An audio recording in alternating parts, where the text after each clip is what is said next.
Bonjour à tous et bienvenue pour cette deuxième vidéo d'Au cœur du Sia. Aujourd'hui, nous nous trouvons sur le bassin de rétention dit de Chambacon, situé sur la commune de Villiers-le-Bel.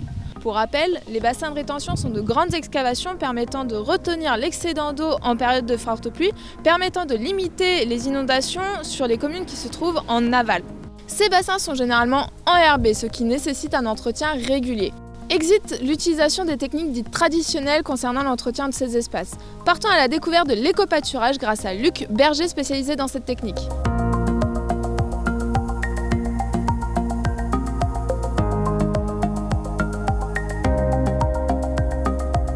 Bonjour Luc. Bonjour Élise. Alors est-ce que tu peux nous expliquer un peu plus concrètement ce qu'est l'éco-pâturage et vraiment ce que ça va faire dans le bassin ?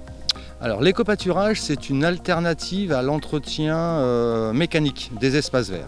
Et notamment des espaces verts comme ici, qui n'ont pas besoin d'avoir un aspect hyper clean comme un terrain de golf ou comme un parterre de mairie ou comme un parc d'enfants où il y aurait du monde en permanence. Donc ça permet d'éviter l'intervention mécanique du broyage systématique de toute la végétation du jour au lendemain. D'un point de vue écologique, c'est catastrophique pour les insectes, pour les oiseaux, pour la biodiversité en général.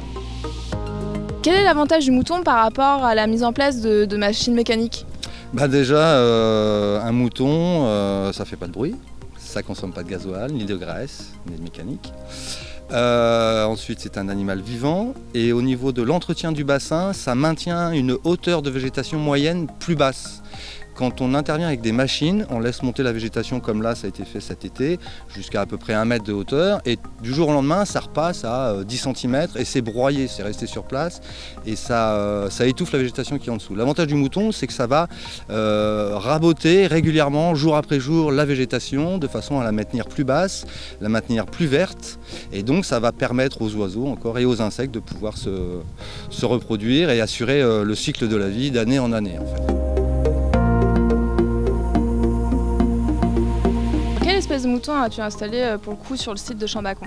Alors en éco-pâturage, on utilise essentiellement ce qu'on appelle des espèces rustiques. Ici, en l'occurrence, ce sont des moutons d'Ouessant qui ont été maintenus en fait dans les îles bretonnes, qui étaient livrés à eux-mêmes sur des tout petits îlots inhabités. Les marins, les pêcheurs et les corsaires et autres voyageurs, quand ils avaient besoin de viande, venaient se servir sur les troupeaux, prenaient les plus gros et laissaient les plus petits. Et au fil des ans, par une espèce de sélection génétique naturelle si on peut dire, ce sont que les plus petits animaux qui se sont reproduits et donc on arrive à une espèce dite naine et qui est très rustique. Alors elle produit peu de laine, pas beaucoup de viande puisque ce sont des petits animaux et donc au fil des années c'est une race qui a été abandonnée parce que d'un point de vue rentabilité c'est très très mauvais.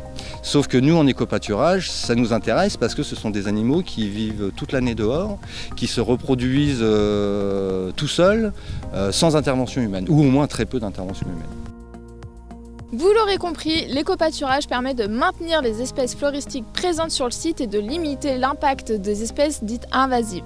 L'éco-pâturage permet aussi de limiter les coûts de gestion du fait qu'il n'y ait pas d'entretien des machines ou de coûts liés à l'élimination des déchets. Et bien entendu, l'éco-pâturage permet de limiter son empreinte carbone. J'espère que vous aurez apprécié ce reportage et je vous dis à très bientôt pour une nouvelle découverte.